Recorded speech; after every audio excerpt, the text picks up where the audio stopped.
And then if anyone has any issues, we'll edit this for YouTube as well. So if there is something that you're like, hang on, I did not want that recorded, just send me an email, and I'm editing things as we go anyway.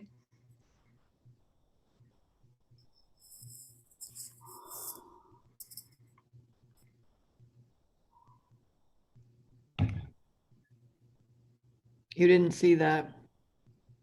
Magic of editing. I suspect there's lots of glasses beside many computers tonight, Kathy. You're not alone.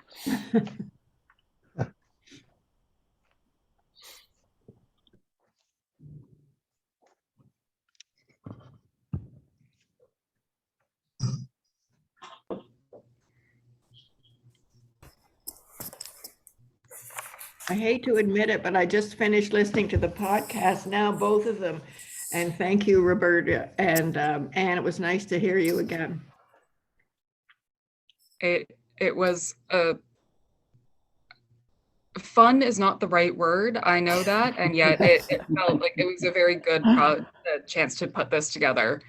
And even for those that haven't had a chance to listen to it, if you do want to give it a listen, I know that there's some really good insights from Anne, from a couple of colleagues I have, Janice Craig and Heather Morgan, and Dying with Dignity makes an important appearance in part 1. So if you did not listen to it, I promise there is no quiz. We're going to repeat some stuff here anyway, so don't worry about that. But thank you for that important plug-in for the podcast. So we're just going to wait 2 more minutes before we get going, just because lots of people have been dropping in as they put away their dinner plates and grab their glass of wine and discreetly position it. Hey, wait a minute here. Nobody offered me a glass of wine. Yeah, that's right. Well, see, if you'd arrived earlier, if we'd been doing this in the afternoon, the ladies of Lawrence Park could have offered you some freshly made chocolate bark. Oh. Oh. Now we're talking. Guaranteed to get your teeth jangling. When I was up in Wawa, we were invited to a parishioner's place for dinner when I first arrived, and my mom drove me up there, and I had no clue what to expect. She was saying, like, what do we bring? Do we bring wine? Like, are they drinkers? I don't know. So we brought flowers, and we walked in, and they greeted us so warmly, and they said, would you like a glass of red? We made it ourselves here with a wine. So it's great. It actually was quite nice.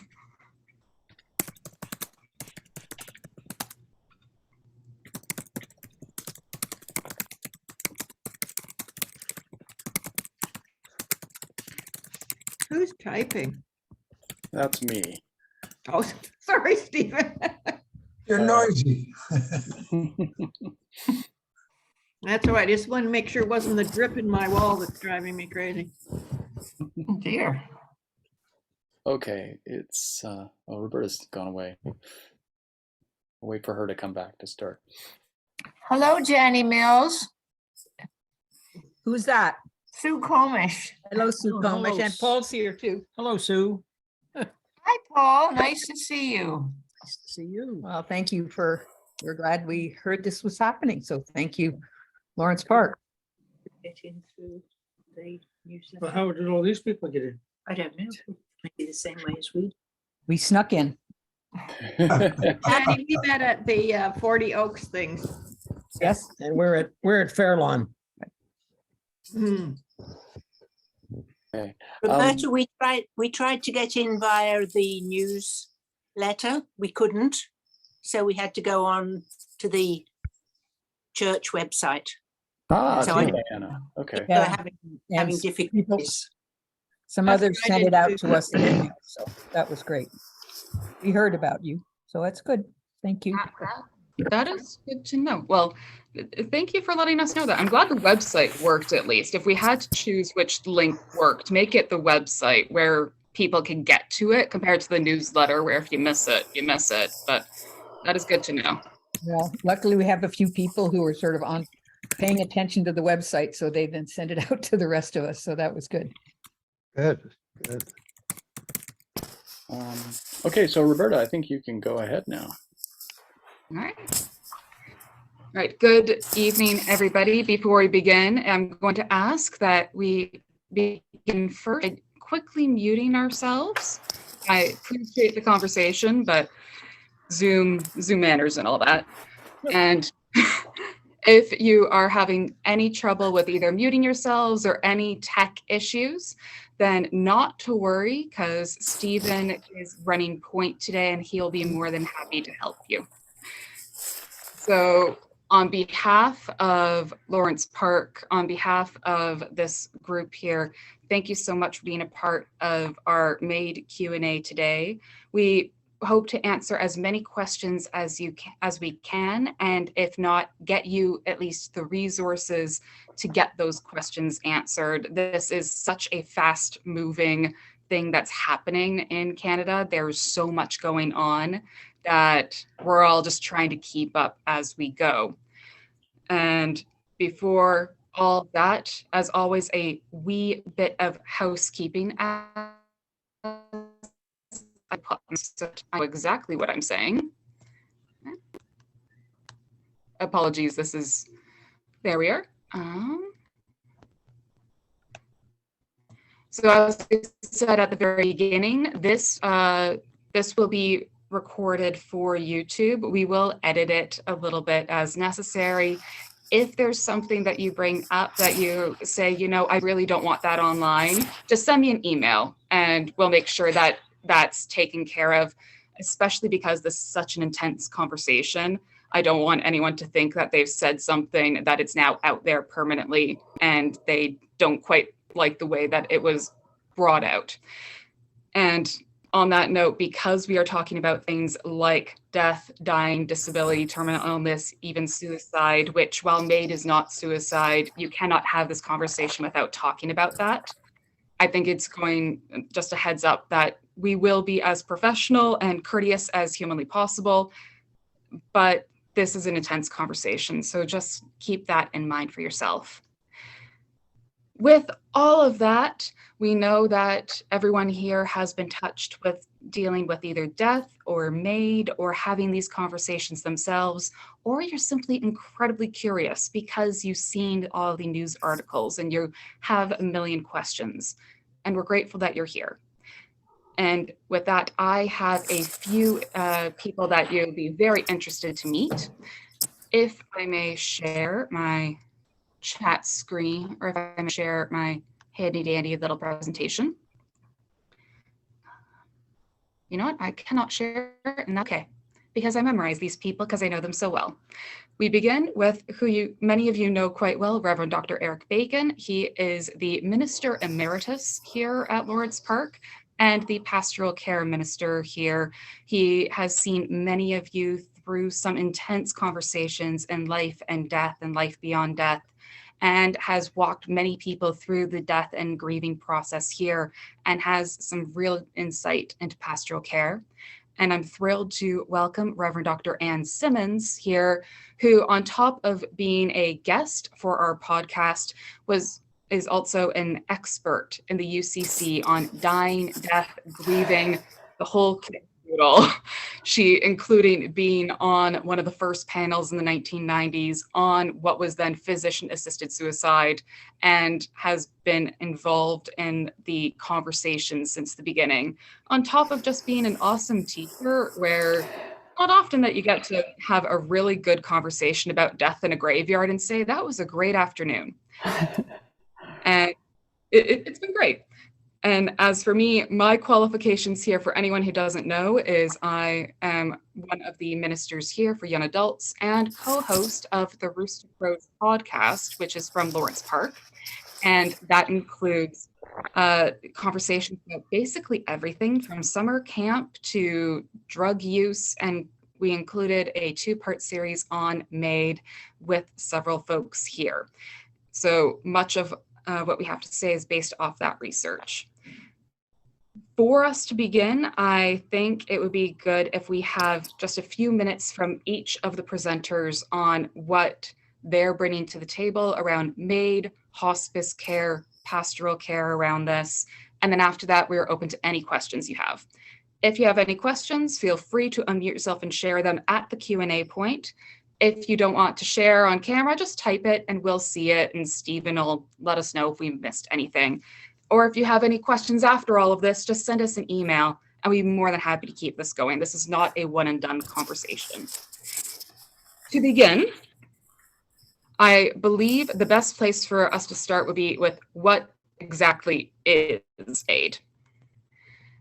MAiD itself is the process of using medications or drugs in order to complete someone's death. This is different from other forms of hospice and palliative care, where you may use drugs to help lessen the pain and do pain management as a person passes. This is the process of actually making the death happen. In order for MAiD to happen, there are several steps involved, and most of this has been explored over the decades, but really put into law since 2017.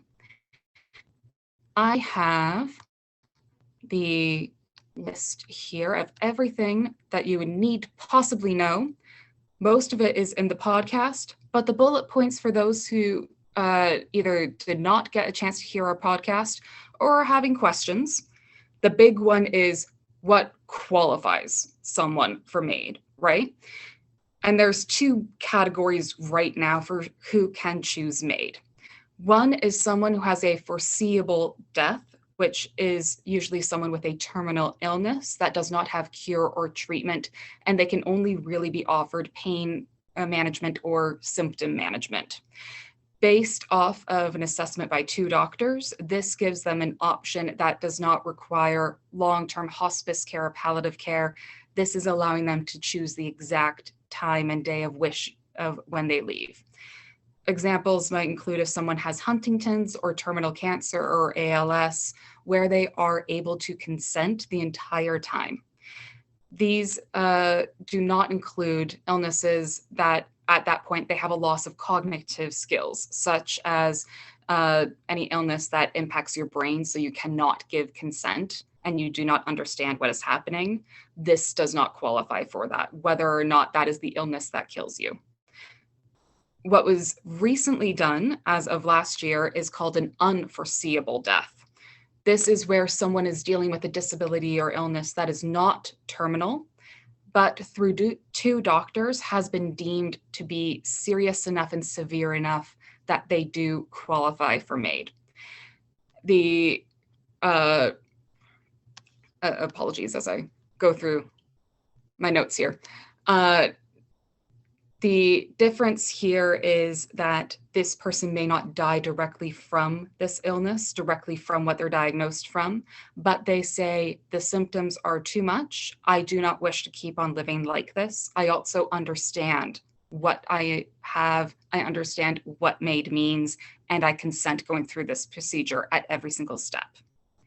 Those are the 2 qualifications right now.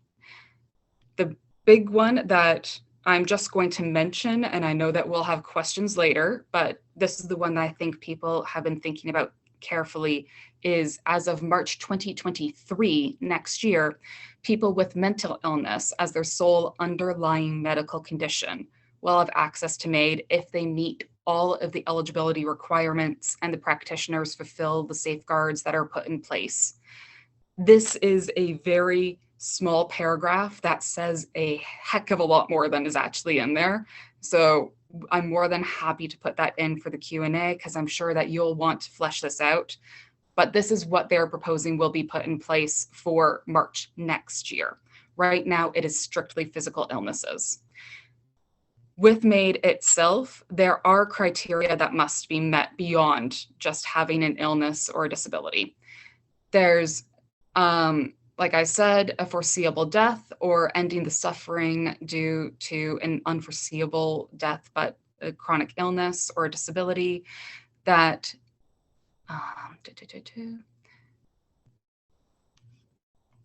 sincerest apologies once more. You must be, the big ones here are you must be over the age of 18. That has never changed. There have been people that have contested that, but they have not succeeded.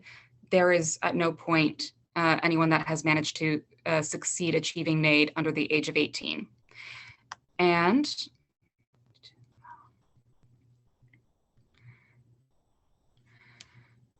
you must be eligible for publicly funded healthcare services. This means that you cannot just be a visitor coming in from another country using the MAiD services here. You must be either a citizen, permanent resident, someone who would be on OHIP, for example, in Ontario.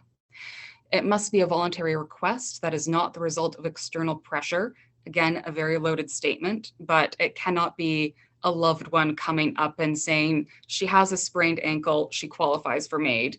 No, it must be the patient and the patient alone that makes that decision. They must have informed consent. For the second option, the unforeseeable illnesses, the ones that are not terminal, there is a 90-day waiting period at this point in time.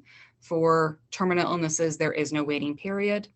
And you must be able to give consent every single step of the way up to and including the MAiD process itself. So those are the big ones. These are the qualifications that have been fleshed out over time. For people that can deliver a MAiD, there's a very short list of who can actually do this procedure. It's your doctors and your nurse practitioners. They can also say no. They can be conscientious objectors and say, I do not choose to do MAiD on anyone. And if that is the case, they refer you to someone who can. That does not mean that you can have someone that gets turned down for MAiD from one doctor and says, I'll just keep going to 10 doctors until someone gives me MAiD. This is the doctor saying, I don't do MAiD for anybody. And for nurse practitioners, same process. Those are sort of the big parameters around MAiD. Those are the big processes that are involved. And the big thing for MAiD right now is they are determining what are the details in terms of who qualifies, what is the exact written process, because it varies from province to province. And what do they mean by things like foreseeable death? What do they mean by things by consent? What do they mean by the ability to give communication and understanding that someone knows that they are choosing MAiD? These are the processes that are being fleshed out as we speak. And I'm sure some of these are questions that you may have on the process itself. I know that these were questions I had when doing the podcast interviews and things that were still coming up. These are sort of, that is MAiD 101. Like I said, some of that was probably in the podcast, but also for some of you, you listened to it, a couple weeks ago, and this is our refresher. I would like to invite for a little bit of further understanding in terms of just the pastoral care portion, Reverend Dr. Eric Bacon, to say a few words on that pastoral care, that spiritual care portion as we move into the rest of the evening. And so Eric, the floor is yours. Thank you, Roberta, and good evening and welcome everyone. I'm pleased to join my clergy colleagues here this evening for this presentation. Let me commence by saying that both the Toronto Globe and Mail and the Toronto Star have been very helpful this past weekend in publishing some in-depth articles that provide very informative background into tonight's subject. Perhaps many of you have had the opportunity to read them. They provide many of the questions, concerns, cautions, and potential risks associated with the MAiD legislation, particularly, as Roberta has alluded to, the changes next March that make mental illness eligible for the MAiD option. With the introduction of Bill C7 in 2016, and as a pastoral care practitioners, we have entered new territory, and that territory will become more complex and deeper next year.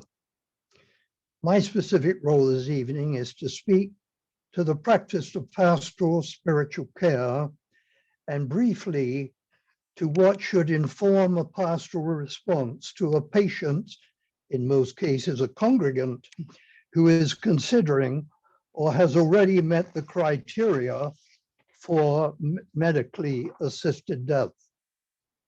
I will also briefly speak to the United Church of Canada's statements concerning the MAiD legislation. My initial and immediate reaction when this legislation was introduced is the critical need for caution if invited into a situation in recognizing my own boundaries as well as those of the patient. Let me elaborate by briefly mentioning some of what might be called the basic principles of providing pastoral care, not necessarily from the textbook, but from my own experience. After 30 years of being in a caring profession, I'm very mindful of my boundaries around knowledge and ability to respond appropriately to any given pastoral need. Although there is a school of thought that members of the clergy are skilled and versed in many things, that is clearly not the case. We are certainly not accredited psychologists or counselors unless we have completed further studies. As an aside, I might mention that I did find in a very remote Nova Scotia rural congregation that I served, it was not unusual to be asked for advice in many areas. This was essentially because of the lack of local resources and the long distance to major professional services. That is 100 kilometers from Halifax. In fact, some of our congregants had never been to the city. By its very nature, pastoral care is essentially a ministry of accompaniment, of walking with, and of active listening, with the overriding requirement of strict confidentiality. We must be very aware of our place in the multidisciplinary team of caregivers. In the context of medical matters, we are not decision makers, nor is it appropriate for us to influence a decision that is the sole purview of a patient. This is key in the context of MAiD. Another factor that we as caregivers must address is our own comfort level with the MAiD legislation on either moral and/or religious grounds. And this evening doesn't give us much time to go further into that subject, so I will leave it there. There is, as Roberta mentioned, a provision in the legislation for conscientious objectors, in that we can recuse ourselves from involvement. In such cases, the duty of care requires that we refer the patient to a practitioner who is open to providing support. For me personally, as a United Church minister, having witnessed extreme suffering over the years, including with my own family, I have no hesitation in saying that I am in support of MAiD when the criteria has been met. I consider it to be the ultimate act of compassion. However, I must also say that the availability of MAiD scheduled for March 2023 to those who suffer from mental illness does raise a red flag for me. It takes the concept to a critical level where the matter of caution is raised to a very high bar.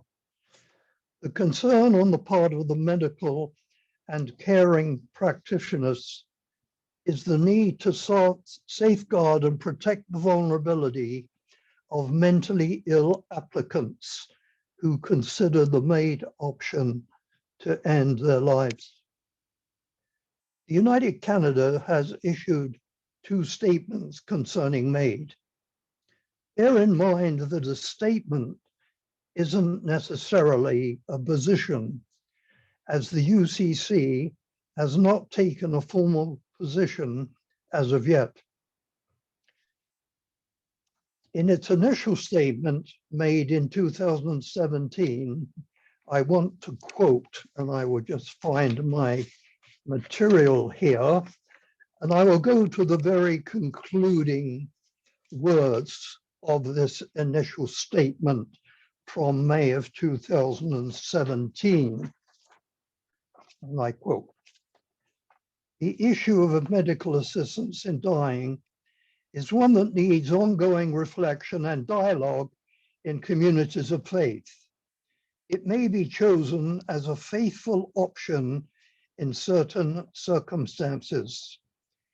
At the same time, there are many challenges that have emerged since this option became available, challenges both spiritual and practical. While the right of terminally ill patients under the legislation needs to be honored, affirmation of this legislation must be accompanied by protection and care of the most vulnerable in our society, and by universal, equal access to palliative care. It must recognize and respect the challenge medical assistance in dying can pose for healthcare professionals. It must also be accompanied by an affirmation of the dignity and intrinsic worth of every life in relation to community."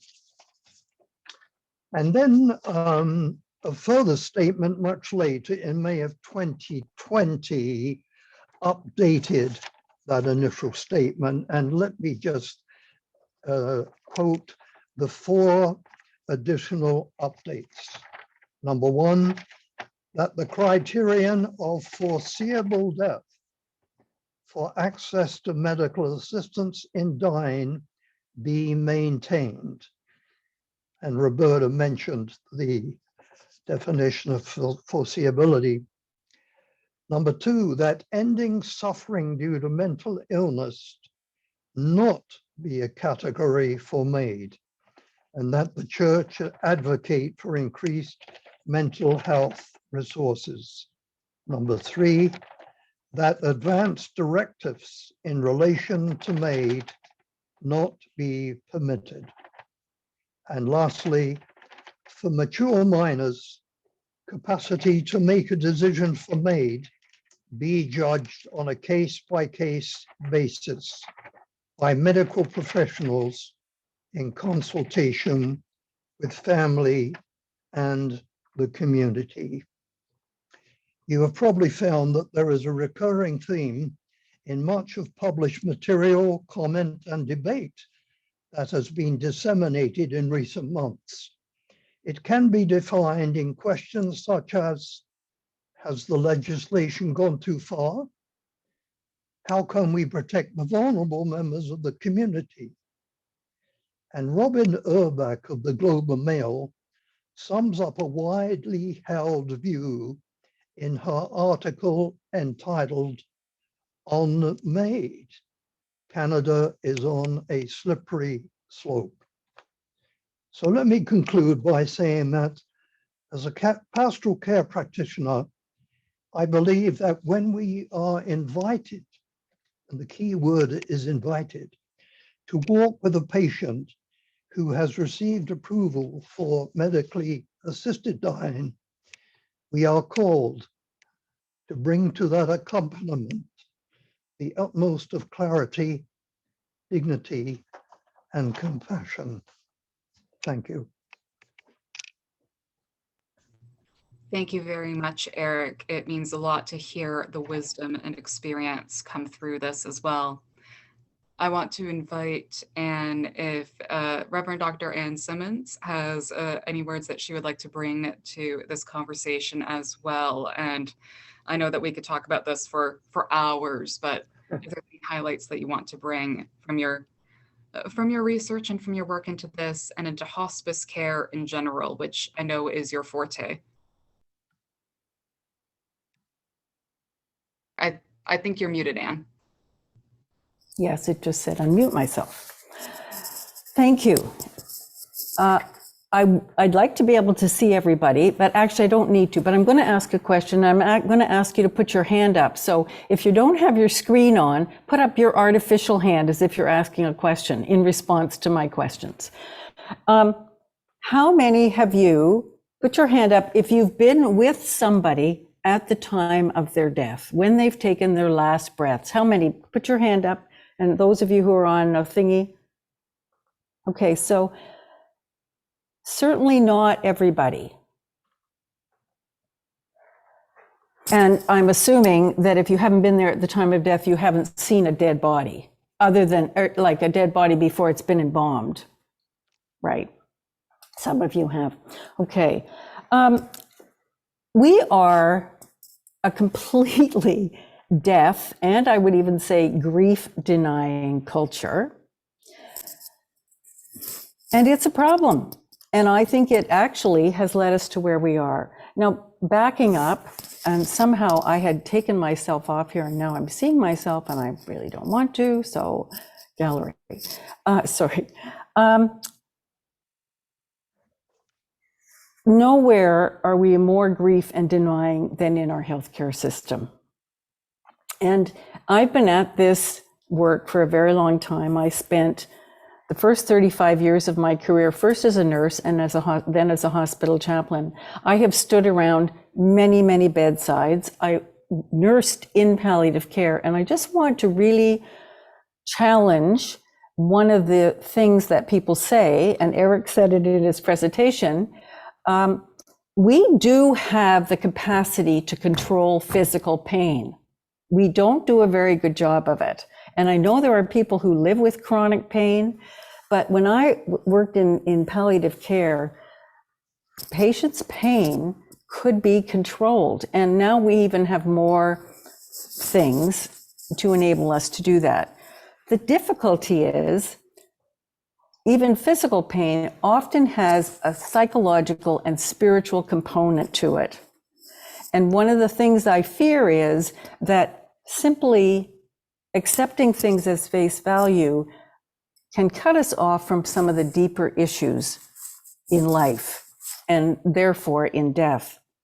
So what we need to do is we need to learn how to talk about dying when dying is what is happening. And honestly, if you wait until the medical professionals want to talk about it, it's too late.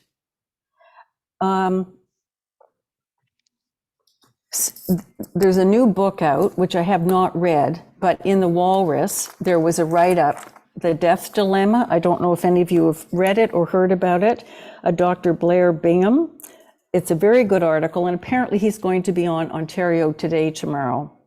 And he says two things that are quotes in this Walrus article.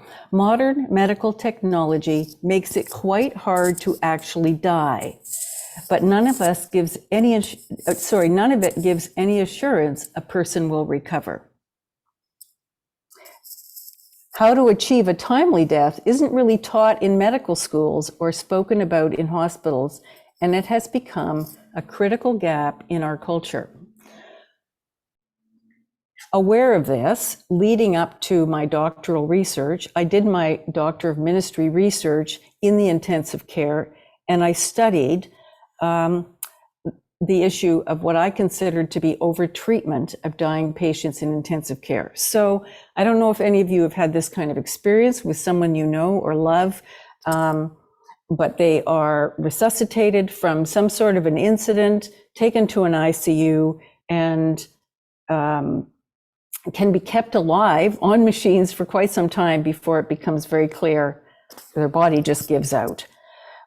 When I was at the Wellesley Hospital many years ago, where I did my chaplaincy work, we were right next door to Princess Margaret Hospital. So we would have patients who were undergoing treatment for cancer who might have a cardiac arrest, a heart attack, or a crisis in breathing, they would be resuscitated and wheeled over to our ICU, only usually to die, 3 to 6 weeks later after a long time in intensive care.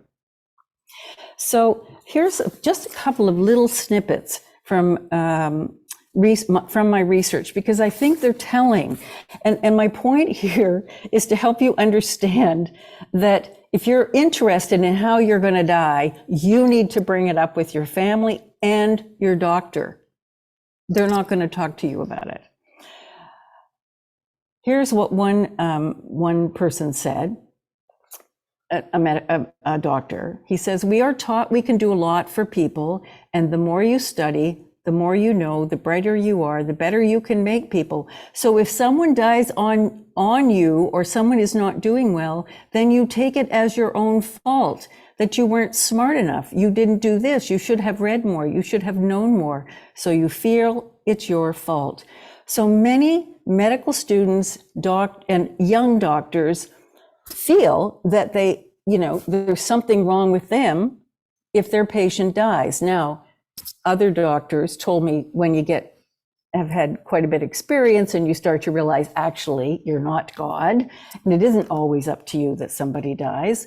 That changes things. But what we need to realize is that the narrow focus on diagnosis and treatment, and this is a quote from a doctor, a narrow focus on diagnosis and treatment helps us avoid feelings of powerlessness and failure in the face of illness and death. So I think part of the impetus for MAiD is about control. I think it's about control. And for me, spiritually, we're not in control. We're not in control. And I think it's an important thing to realize that. And it's a good thing sometimes that we're not in control. So for me, that's part of what I feel is the impetus. And then I want to jump to, I won't say too much more, but I read a line in a book on elderhood by a Dr. Louise Aronson. And actually, she was talking about how in certain countries like Japan now, they are using robots to entertain elders in senior complexes. So robots have their own little robot, elders have their own little robot friend that is their companion. And she uses this term, human abdication of social responsibility. Human abdication of social responsibility. I think we have a responsibility to people at all ages. And I just want to say quickly, well, there's so many things I could say, but I want to tell you that my father died after 8 years decline with dementia. If he had made a thing for medical assistance, if you could do it ahead, when would I have ever decided now was the day we were going to end his life? I couldn't have done that. And I spent a lot of time helping my mother and caregivers look after him. And there was a moment somewhere in those 8 years when I realized that our roles had changed. I was now the parent and he was the child. And I have to tell you, it made me realize, first of all, it helped me heal my relationship with my father. My father was 80 when he had his first little stroke. And it wasn't until after that, and as he developed dementia, that I started to forgive him for the things I needed to forgive him. So that change of roles felt absolutely, he had looked after me as a baby. Now, he was of the generation where I don't think he did change my diapers very much, but he looked after me in his way. And now it was my turn to give back. And there was a really strong feeling for me of, it was really hard to go through, but I don't regret a minute of it. Now, I don't think he suffered. There was no evidence that he was suffering. We suffered because, he was cognitively impaired. So I I fear that we are taking away something about the preciousness of actually caring for one another. And in the podcast, for those who listened, I quoted Roy Bonesteel, who when told by seniors they didn't want to be a burden to their families, and he said, be a burden. We were put on this earth to be a burden to one another. Well, you know, isn't that what our Christian faith is about? We were put on this earth to be a burden to one another. And so, you know, giving back to both of my parents as they died, and how in both of them, my relationship healed in that caregiving of my parent in a way that I don't think would have happened if, you know, we had simply, particularly with my mother who was compos mentis, had simply said, okay, tomorrow's the day. Because some very significant things happened. I guess I feel passionately about this, even though I'm not there myself. So maybe I would feel like this was something I wanted. But I've been at the bedside with so many families, including my own, and it can be so powerful. It's powerful to not be in control in such an important, precious time. I don't know how else to say it. And you know, things get said, things get worked out, not in all cases, but it's meaningful. And I think by just thinking we just need to end it like that, I think we're doing ourselves a disservice. I really do. Because for those of you who have been with somebody when they're dying, it's a process. And in that process, even in the last 2 weeks when my dad was clearly dying, there's a letting go process that happens gradually. There's something intrinsically natural about it. And so I could go on. I'll be quiet and you can ask me questions. Thank you. Thank you very much. And I know that you have so much insight about death, dying, hospice care, palliative care, where this all goes. And it means a great deal to bring that to the table as well. And yes, it is the time for the Q&A portion of the Q&A. So if you feel free to either share any questions with us by either tapping them into the chat box if that works best for you, or we would appreciate, instead of just unmuting yourselves and shouting into the ether, which normally I love, but if you're able to, if you have a question, share it by raising your hand, either your digital hand or like your actual hand, then that would be of great service for us. If we can't answer your question, we'd love to find the answer for you as well. And as far as I'm concerned, the floor is yours.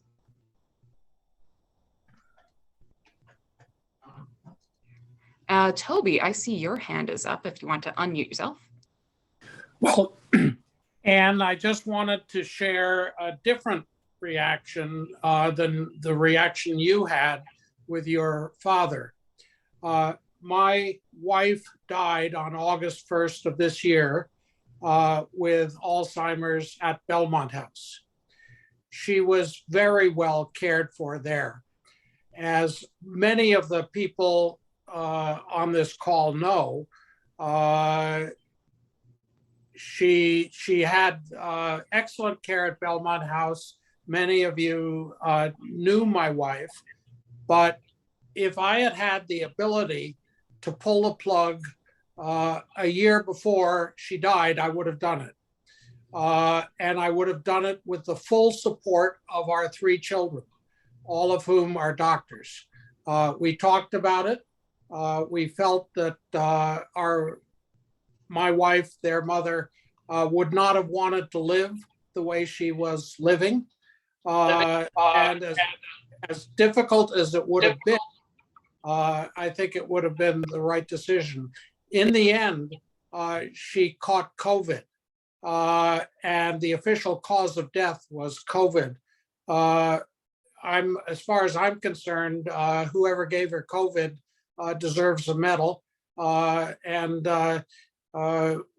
it was a fortunate thing that she died when she did. We miss her very much, but Alzheimer's is a terrible disease, and no one should die that way if it can be avoided. Thank you. Oh, and I believe you're muted again, but if you want to unmute yourself and respond.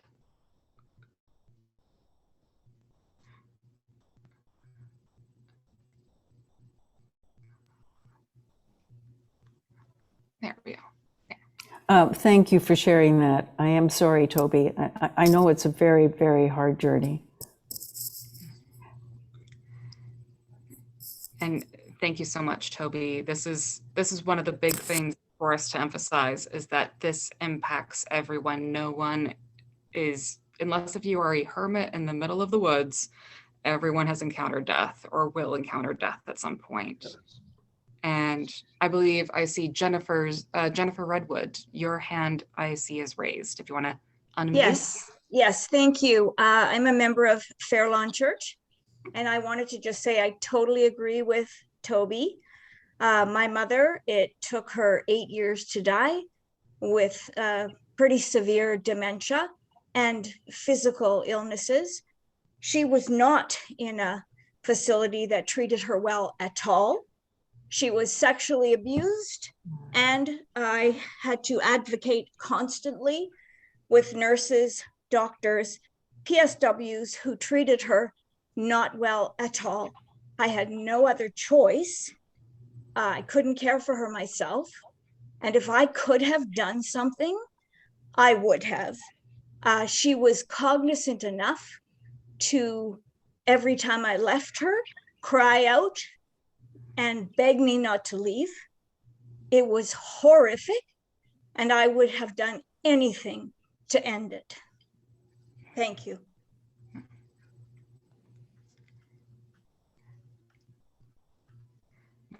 Thank you very much, Jennifer. Yes, thank you, Jennifer. And I'm sorry. And I guess what I want to say is, I don't think that people should have to suffer that way. And I was telling the story of my father more because of the actual caregiving I was able to give him. We did actually keep him at home with caregivers, which made it easier. And simply wanting to say that for me, that was a healing time, and he was not suffering in the way that, Jennifer, you're describing your mother suffering. My concern, which I didn't get a chance to say, is that it will become, in fact, one of those articles in the paper, it might have been the one that was in the Star on the weekend, one of the articles I read recently along this, it's like, will people be given the option of either going to a nursing home or MAiD? And my concern is that as I get closer to that time, that people will be feeling they have to end their life because we've been here too long, or we're taking up too many resources. I think that's a very different thing than somebody who does not have their cognitive or physical abilities and is suffering, as clearly your mother was. And does this let us off the hook in terms of providing good long-term and end-of-life care to people who actually aren't ready to die, who don't want to die, and even with limitations find that their life is still meaningful? And maybe I wasn't clear enough in saying I do not take a hard and fast stand, because, you know, I have no idea what it's going to be like when I get there, and I might just think this is what I want. It may well be, I don't know.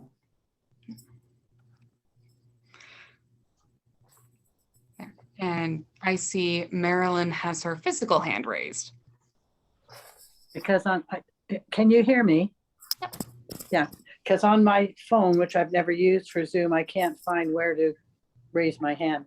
I'd be interested, and this is again coming to you, and a nursing career for myself and whatever, so a little bit long retired now, but how hopeful or how realistic is it to think that we will get to a place where there will be enough access, enough resources, enough learning, enough people in the system? Part of me doesn't have a totally hopeful belief. and I have a contrast. Eric mentioned in our family, he had a very dear sister, and most of Eric's family are still in England. He came here on his own, and I saw quite a difference in just the process of his sister with metastatic breast cancer, with bone and brain, and just the ease of access. The palliative care started in the home, and then the transfer over was really, really well done. And a lot of those hospices in England are funded by donations, like they're not the government system.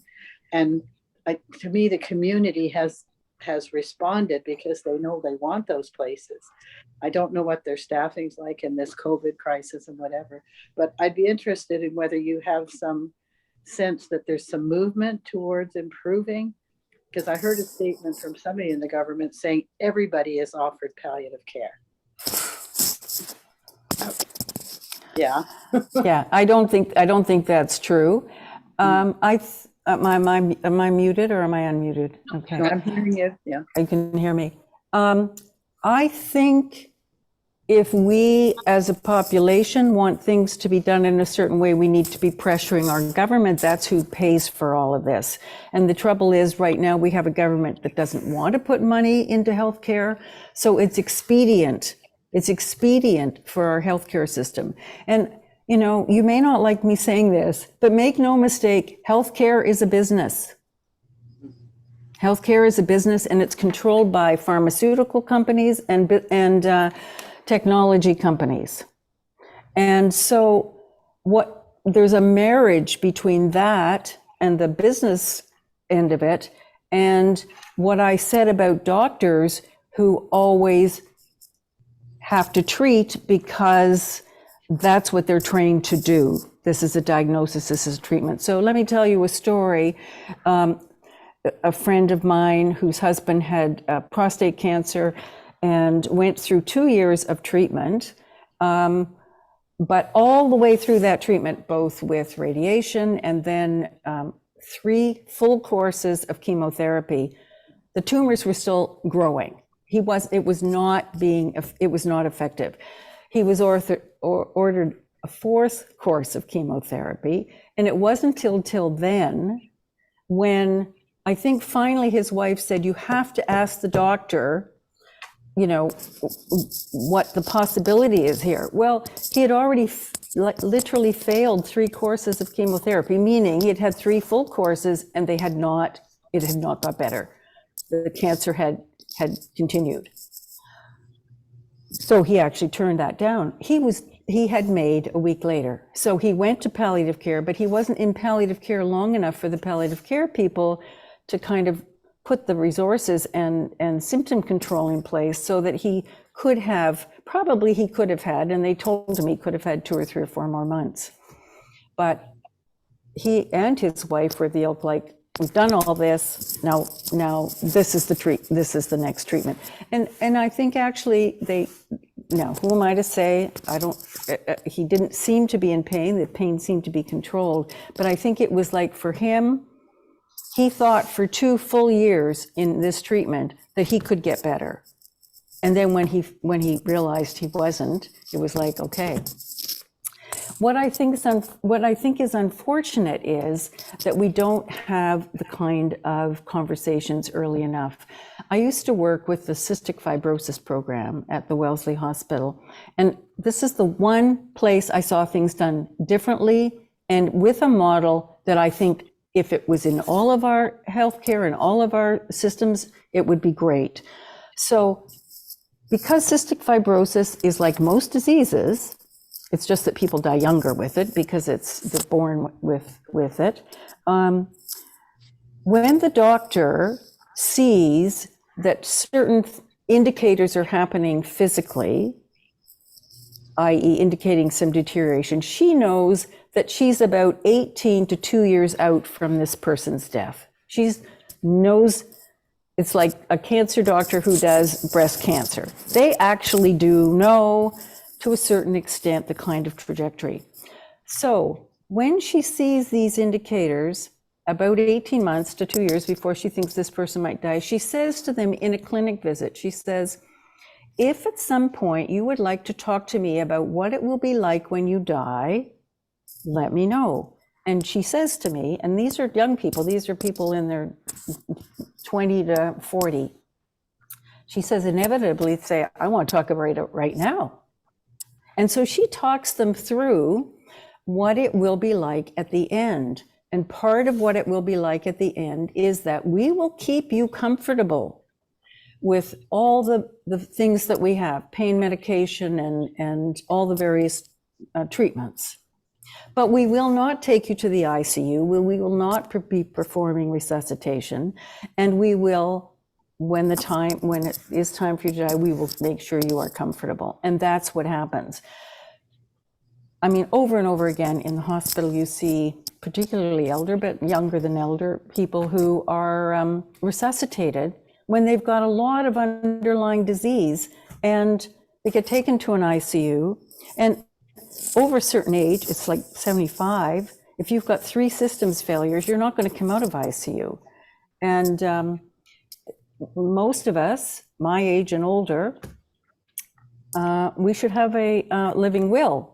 But the other important thing about that is you need to make sure that your living will is going to be listened to, because I have seen them overridden in hospitals. Anyway, I won't say any more. I'll take another question. Something that this does touch on that I think is also important for us to remember is from the podcast, we talked with Heather Morgan, who is a disability advocate. And the disability community has also been dealing with a fair bit of concern around MAiD, where for them, this is not a government conspiracy. It's not 3 people cackling in a lair somewhere. It's simply the prioritization of certain groups. And you see your healthcare chipping away. You see your housing being chipped away. You see your disability payments being chipped away. You see your social network and social safety net being chipped away. And the only thing that is not chipped away is MAiD. And so that is being presented as an option. And for these advocates, this is for them a very real concern with the healthcare system, that as the healthcare system erodes with little bits of chipping away every now and then here and there, they're concerned that they will be some of the first people sort of considered extra, for lack of a better word. The terms that they've used are ones that, quite frankly, I'm not going to say in public, but they're very concerned about them being the first considered not prioritized in the healthcare system. And so this will be part of that larger conversation, that it's not that they're trying to say MAiD itself is bad. It's that MAiD itself, with 0 safety nets, with 0 supports and 0 healthcare system to care for people, that is creating a situation where for a lot of people, they are very concerned about MAiD being the option that's being put forth in front of them. And it's not really much of a choice when your choice is, very little in terms of disability care, almost non-existent healthcare, no housing options available. And the only thing that you really get an option on is whether you choose MAiD or not. That's not really a choice for them. And this is their larger concern. So we have lots of layers that are interconnected here. And while there's no simple answer, it highlights just how complicated this issue is and how important it is for all of us to consider all the facets of it. Any other questions? Feel free to raise your physical hand, digital hand.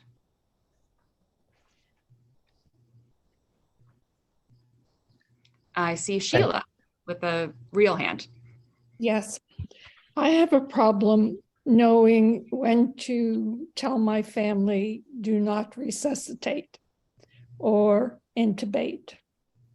I have spoken to my doctor, but we didn't have a conversation about it yet. But when I tried to talk to my daughter about it, I got all mixed up in the terms. Well, yes, in one situation, yes, but in another situation, no. If I were in an accident on the highway, yes, I'd want to be resuscitated because my life might not be over. However, if I had a heart attack, maybe not.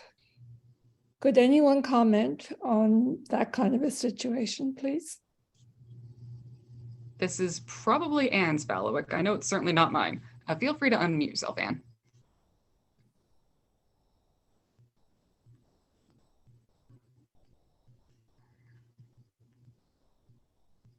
Oh. Sorry, one more time. There we go. Unmute, sorry. It's a challenge. I do have a living will. And actually, I need to look at it again because as far as I know, I think I've pretty much said I don't want to be resuscitated. If your only notion of resuscitation and being in an ICU is what you've seen on TV, believe me, it's not like that. Resuscitation, really, I actually don't think at this age I would want to be resuscitated.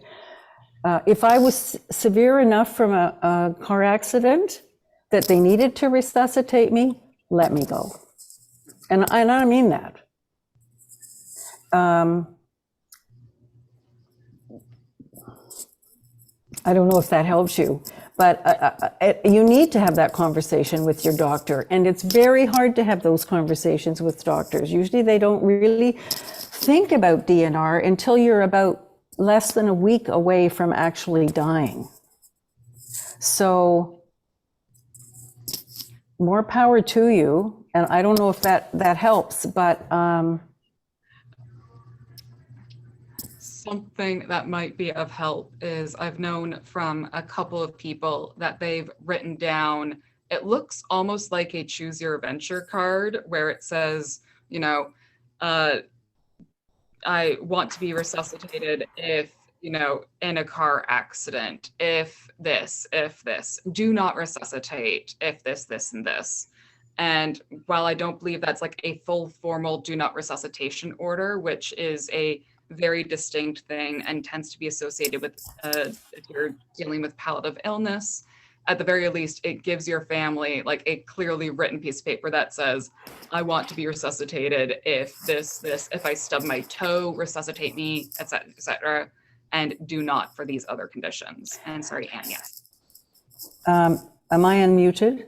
Yeah, okay. Yes.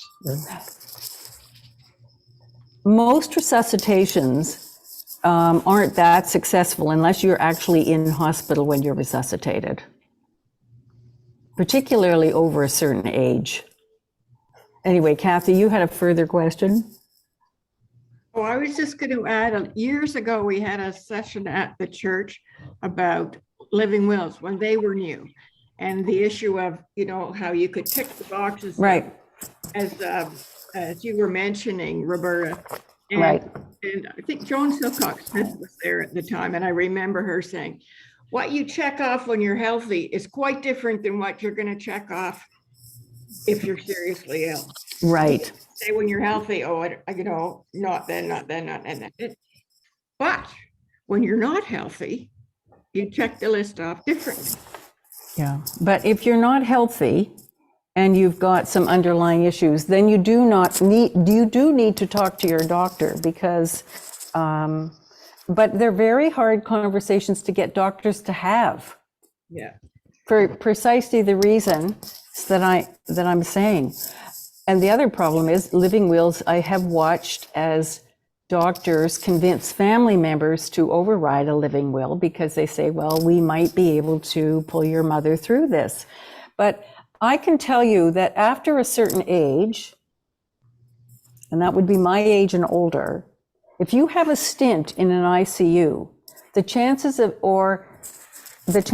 you ever being back to what you were are like very, very, very unlikely. Mhm. And I think that that's an important thing to know. I'm sorry, it's just the truth from what my observation. Thanks, Anne. And sorry, before I forget, Eric, I'm just seeing if you're following up with that, because I see Jerry has been waiting to give a question, but. Okay, let Jerry go ahead. I simply have 2 questions on emails that I undertook to bring to the panel. Excellent. In that case, Okay. Jerry, thank you for waiting. Please go ahead. Actually, it's really some comments. I don't know if they would help Sheila. But what I've done is I've worked really closely with my young lawyer. She's great. Good. I have 2 powers of attorney for personal care. And I was advised by my lawyer to have 2 because they're both in my own age group. So the 2 younger ones, which I would love to have engaged, have responsibilities to their own parents. So I have powers of attorney, 2 of them for personal care, all documented. My wish list has all been formally documented. And I've given a copy of who my power of attorneys for personal care of to my family doctor. So if he suddenly gets a call from Valerie or Eileen, he knows who they are. And those are the women that he has to work with on my behalf. Good. Thank you, Jerry. It is a good reminder to do your advance directives, do your living wills. My mom gave me for her 64th birthday, her living will, which is a hell of a birthday present from her, but that's beside the point. This is an important side note that for MAiD, as of now, there is no advance directive available for medical assistance in dying. It is only for life support. It is only for palliative care. It is not for MAiD, because for MAiD, you need to be consenting, including the day you choose MAiD. Yes, Kathy. I was just gonna say that was a huge issue for the original, as I understand it, the drafters of the legislation, and the issue of the omission of advance directive is still a huge issue for debate, and it's a huge gap in the process, or in the what's the word, the regulations, the provisions, the arrangements that can be made. I think it's I'm absolutely unschooled in the details about it, but it concerns me that sounds to me like a healthy person, an advance directive is something that should be addressed. Mm-hmm. This is certainly, I know with Dying with Dignity, when I did talk with them, it didn't make it into the podcast, but this was part of their next step of their campaign to explore how an advance directive would work for that. Like I said, it's one thing when we choose, for example, organ donation. By then, you are already dead. We do not need to worry about you suddenly changing your mind at the last minute with an organ donation. And so a living will or a donor card or advance directives around that makes total sense. But for MAiD, as it is right now, because you need to be able to give clear consent up to and including the day of the procedure, the advance directive, it needs to be hashed out what that might look like, especially as we get into some really hairy territory around consent. But that being said, what if you're in an accident and go into a coma and you were fine the day before?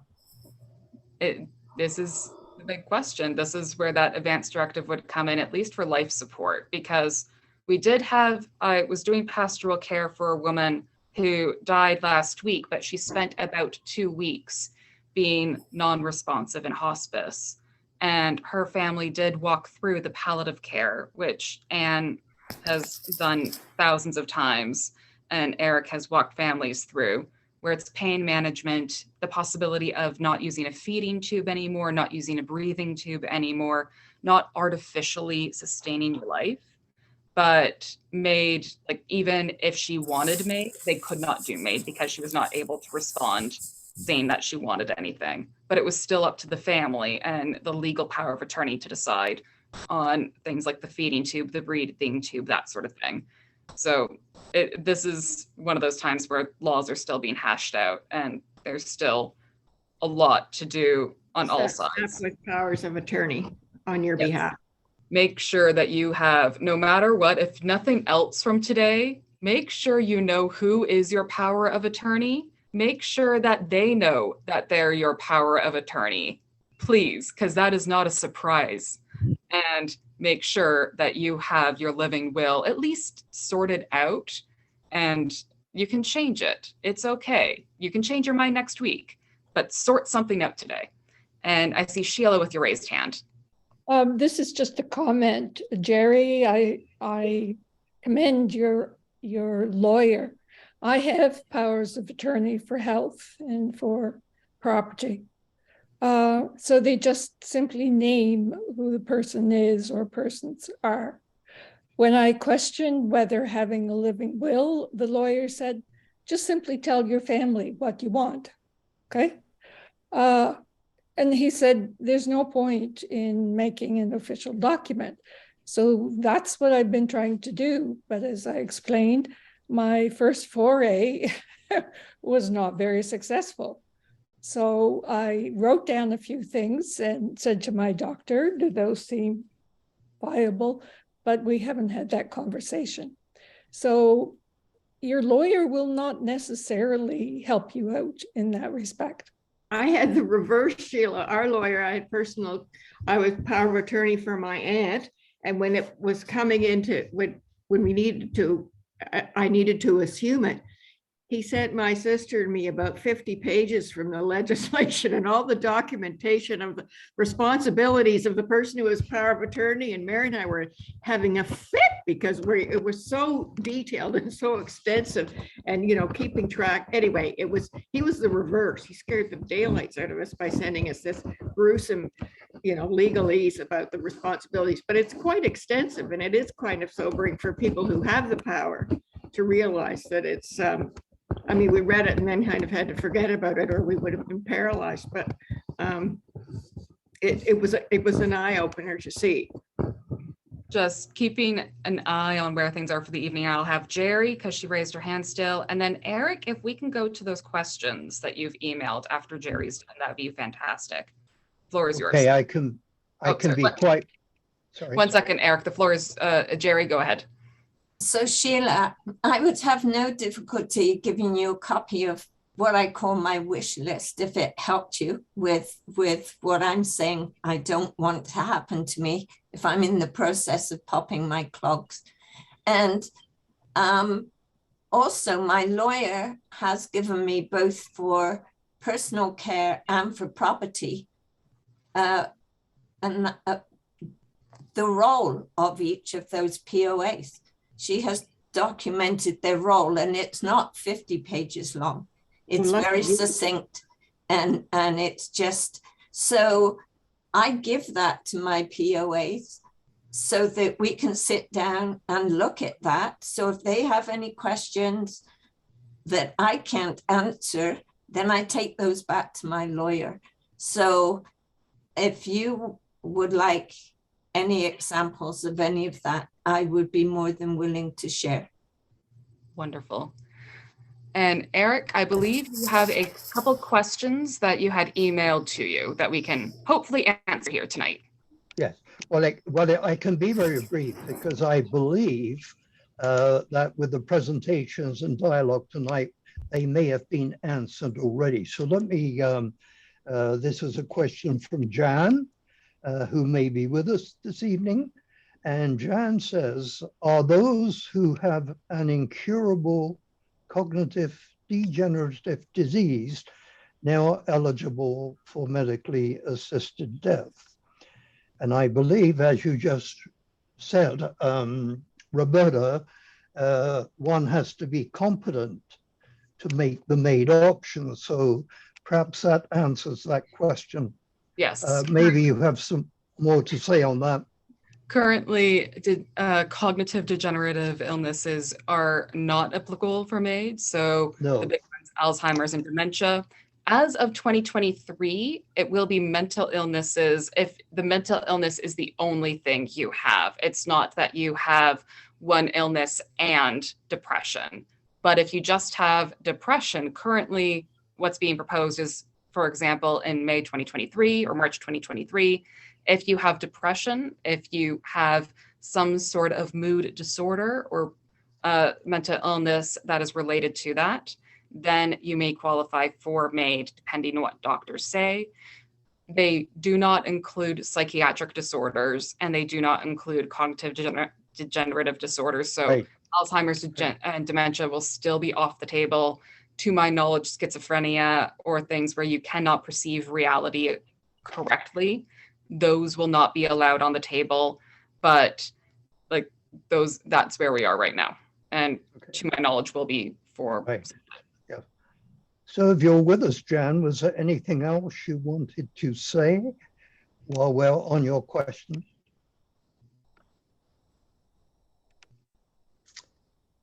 Maybe Jan isn't with us this evening. However, the other question refers to, sorry, just one second. Yes, mental health criteria. And I think I very recently impressed all of us have that there was a commission that was looking at this extension of the option to include mental illness, and that two very high profile individuals left that commission, and there was quite a bit of controversy about it. And so I'm not aware whether we are ready for that introduction in March of 2023. Is there a refined criteria? Has it really been thought through? And as the journalist said in the Globe, are we on a slippery slope once we get into that particular category for the options? So I think I'm not sure if there's not an answer to that question other than the fact that we know it's on schedule for next March, which isn't very long. So I'm not, if you, perhaps Anne or Roberta have some additional thoughts on that?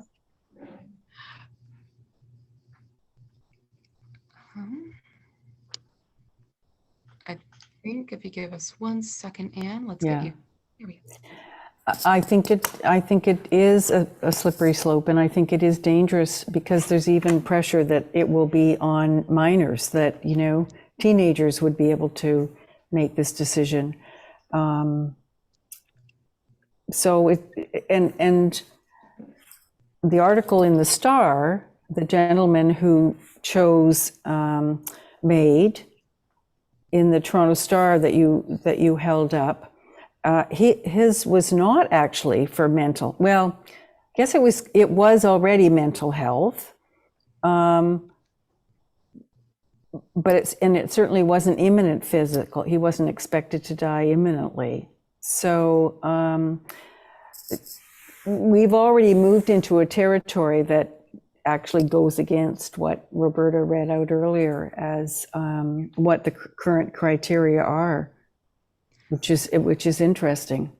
This is something we're seeing in a lot of the framing as well, where you have even the framing. I'm sure if you've seen the CBC articles, or if you're on social media, you saw it on Facebook or Twitter, where people are saying that they are choosing MAiD because of homelessness or because of poverty, and it's tough to see that language because on the one hand, technically, legally, they're not choosing it for poverty. That's not a reason to choose MAiD, but they're choosing it because they have a disability.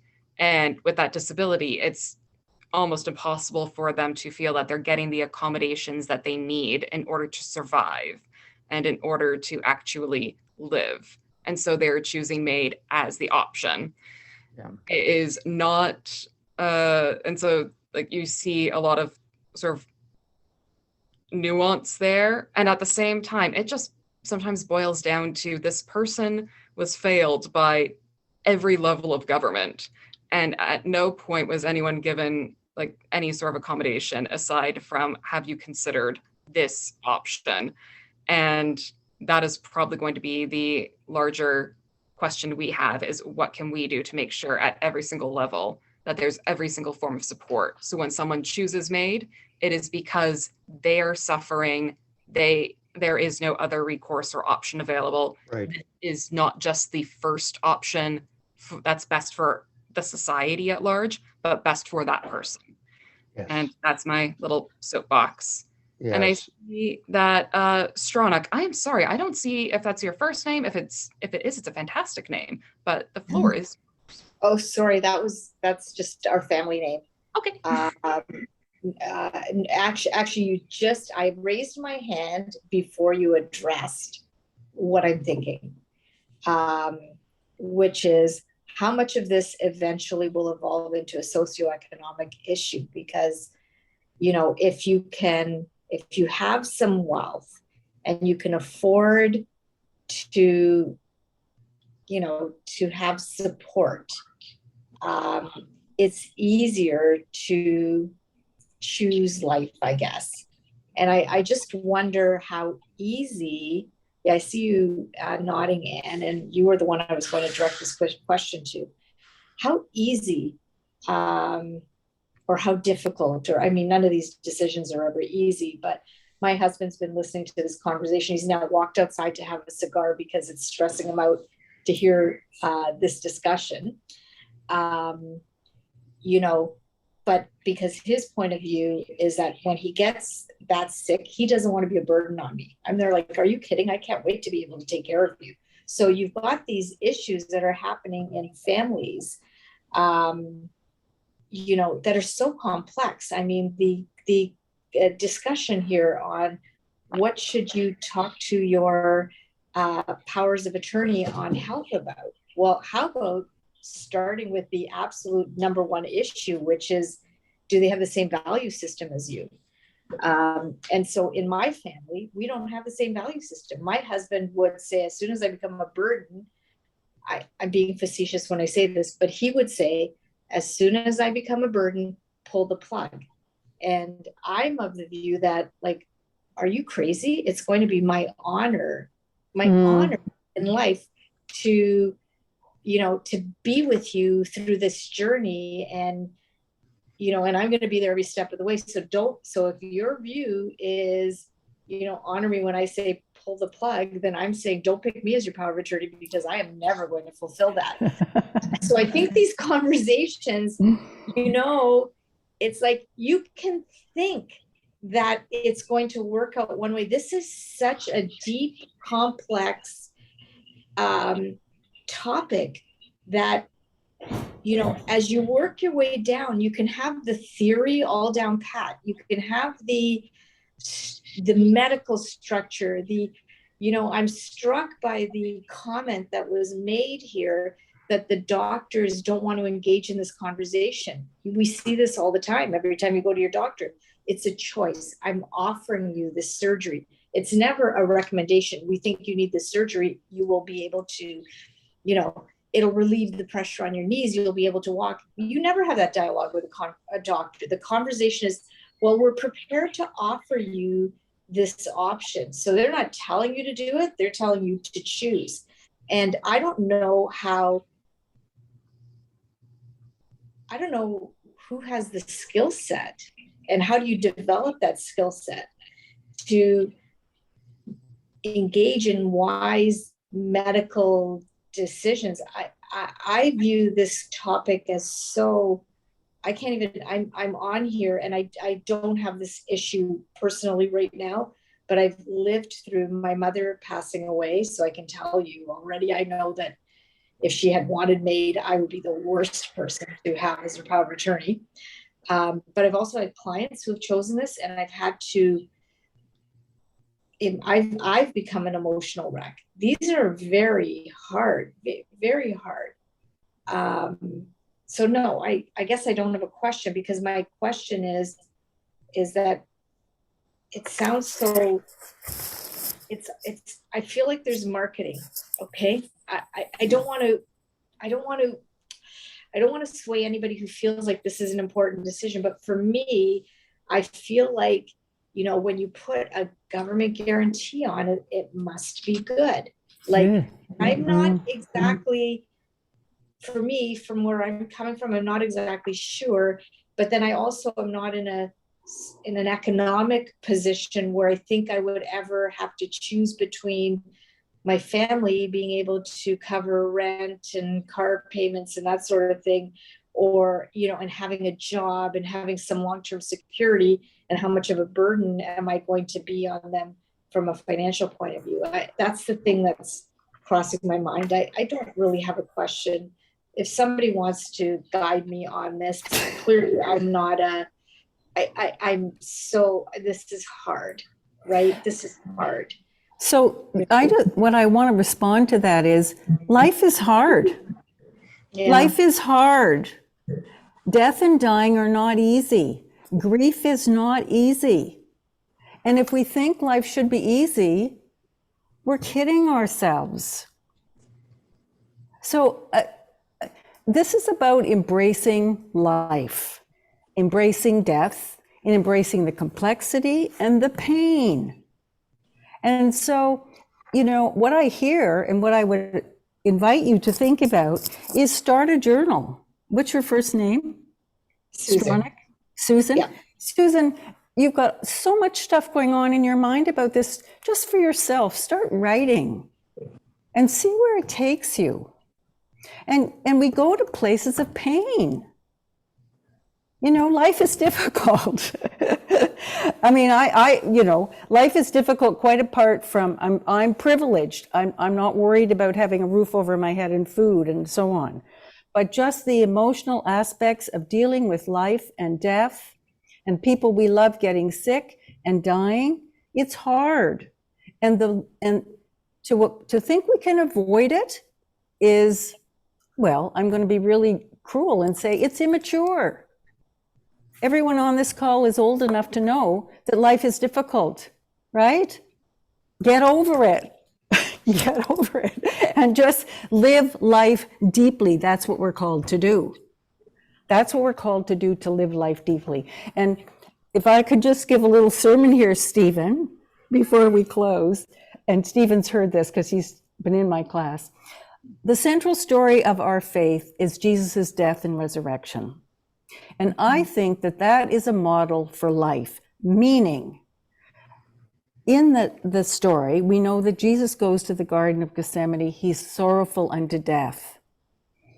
He gets angry at the disciples, stay with me, listen to, be with me, but they fall asleep, which means they're not present to him. He bargains, he says to the one he calls God, take this cup from me, I don't want it. How many times in your life have you been in that place? Take this from me, I don't want it, right? But then he says, okay, it isn't actually up to me, not my will, but yours. And then he goes to the cross and he says, my God, why have you forsaken me? And, if you haven't said that yet in your life, then you haven't truly lived. If you have not got to your age and said, my God, why have you forsaken me? Then you haven't really been paying attention. Because I've said it a lot of times in my life. Then he dies and he goes to hell for 3 days. Well, hell is not a very pleasant place, and 3 days is a long time in Scripture. And all of that has to happen before he comes to new life. And I think that's not just about what happens to us when we die, although I think maybe that is what happens when we die. I don't know whether that new life, what that looks like, but I think that that's a cycle of life, and that we go through it. If we allow ourselves to live life deeply, we go through it over and over again. That's it. That's enough. I see our time is almost. So don't be afraid of the dark, and don't be afraid of death and dying and talking about it. Amen. Before we wrap up, I know that this is just the beginning of 1,000 conversations, and we are not done talking about this. I know that if you have any questions that you want to talk about further, feel free to email either myself or Eric or Anne. We'll make sure to have all the emails put in to the next newsletter as we put this online. But I think if I can speak on behalf of Anne and Eric and myself, first of all, thank you for being with us for the past hour and a half. You've done a brilliant job being willing to listen and talk about death. And this is not an easy conversation. It's not an easy conversation for us, and we actually like talking about it, let alone for people who are not as hit with the spiritual pool noodle we are ministry. And so thank you for joining us. And we know that there's 1,000 opinions here. You all come from your own expertise and experience on this. And so trust that your experience, trust that your expertise on your own life gives you insight on how you feel about MAiD, on how you feel about end-of-life care, and share that with your loved ones. Share that with the people that will help make those decisions.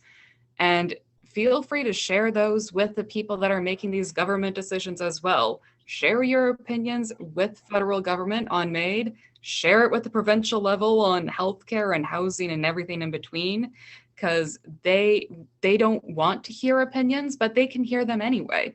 And they're going to hear them anyway. And this way we can create something. And I wonder if Eric wants to send us off, because I'm sure Eric has a couple final words. Oh, I think, Eric, you are muted. Let's unmute you, my dude.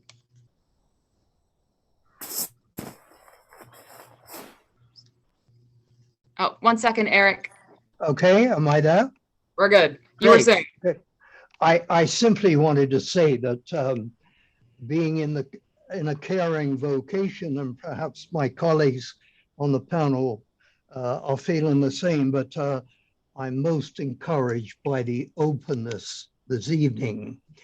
There is a prayer that is often used in celebration of life services, and it's simply, "Oh God, help us to treat death as a part of life." And I think that's what we've done tonight. And that point has been raised by, I think, all of us, that it's healthy to talk about end of life.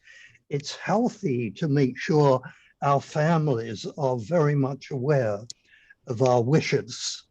And I'm sure I'm not alone in having experienced situations where after the death of a loved one, a family member will come and essentially say that we haven't ever talked about this. We have made no planning. And so I need your help and advice. And I guess that's why we are here. But once again, most encouraging that we saw openness on a very difficult subject.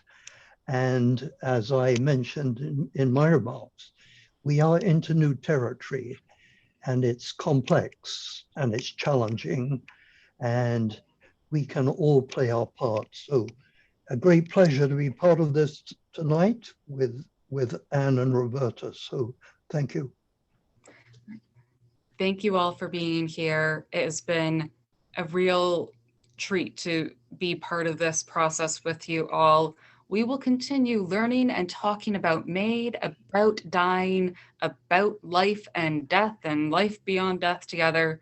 Until then, go out into this evening with a little bit of peace and maybe a top up of whatever's in your cup. Thank you. Thank you. Have a very lovely evening, everyone. Thank you. Good night. Thank you, everybody.